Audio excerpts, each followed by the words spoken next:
자신이 거주하는 원룸 같은 층에 사는 여성을 찾아가 성폭행을 시도하고 심지어 17시간 동안 감금을 한 남성이 체포됐습니다. 게다가 이 남성 정상적인 상태가 아니었습니다.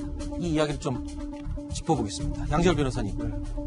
이게 어떻게 된 일입니까? 그러니까 이게 지금 20일 오후 3시였습니다. 네. 대낮이었던 거죠. 네. 옆집에 사는 남성이 무슨 급한 일이 있다고 하면서 이웃 여성의 집에 들어갑니다. 무슨 급한 일이요? 급한 일이 근데 어쨌든 이제 얘기를 하고 급한 일이라고 하는 게 핑계를 댄 거죠. 없는 말을 만들어내서 네. 핑계를 핑계를 들어가서 들어간 다음에 성폭행을 시도를 했는데 네. 이게 뜻을 이루지 못하니까 흉기로 위협을 해서 자기 집으로 끌고 갑니다. 자기 원룸으로. 네. 끌고 가서 무려 17시간을 감금을 했었는데 이 여성이 좀 기지를 발휘해 좀 차분하게 대응을 했던 모양이에요. 네. 그 사이에 이 남자에게 신뢰를 좀 얻었던 건지 나 돌아가게 해주면 신고하지 않겠다라고 안심을 시켜서 빠져나왔고 그리고 경찰에 바로 신고를 했던 겁니다.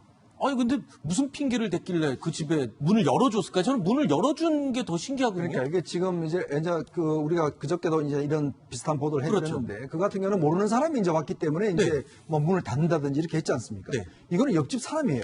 옆집 사람이 오면서 우리 집 애완견 개가 네. 그쪽으로 간 것 같다.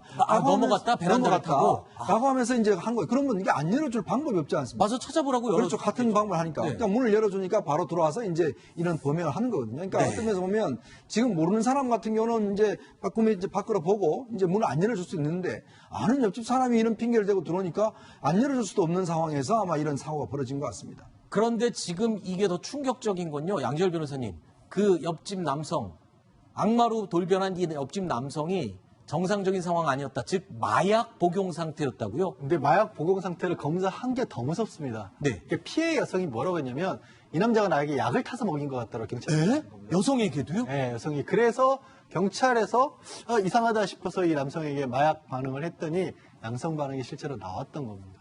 그러면은 성폭행 시도 말고도 강제로 이 여성에게 마약을 먹이려고 했었다? 네, 했다라는 거죠. 그런 부분들이, 그러니까 그렇게 되면 이제 의식을 잃거나 네. 자기 뜻대로 어떻게 하기가 좀 수월할 것이라는 판단을 했을 수 있죠.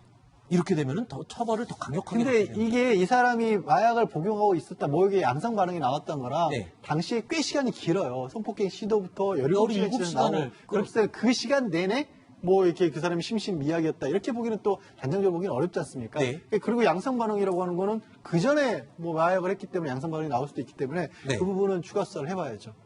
자, 문제는요. 혼자 사는 여성을 노린 범죄가 최근에 계속 지속되고 늘어나고 있다는 점입니다. 며칠 전에 모두를 깜짝 놀라게 했던 신림동 원룸 사건도요. 마찬가지인데요. 검찰은 강간 미수 혐의를 적용을 했습니다.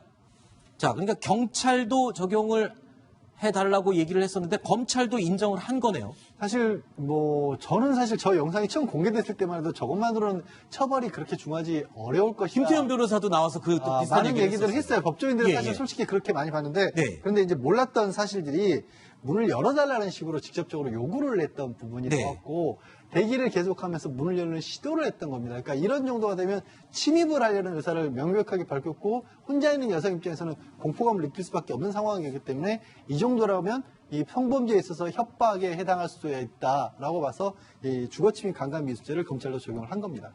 수사기관도 좀 더 이런 혼자 사는 여성들에 대한 범죄를 막기 위해서 더 적극적으로 지금 변하고는 있습니다만 혼자 사는 여성들 입장에서는 스스로 방어를 하는 게 일단 최우선이 안타까운 상황이네요. 네.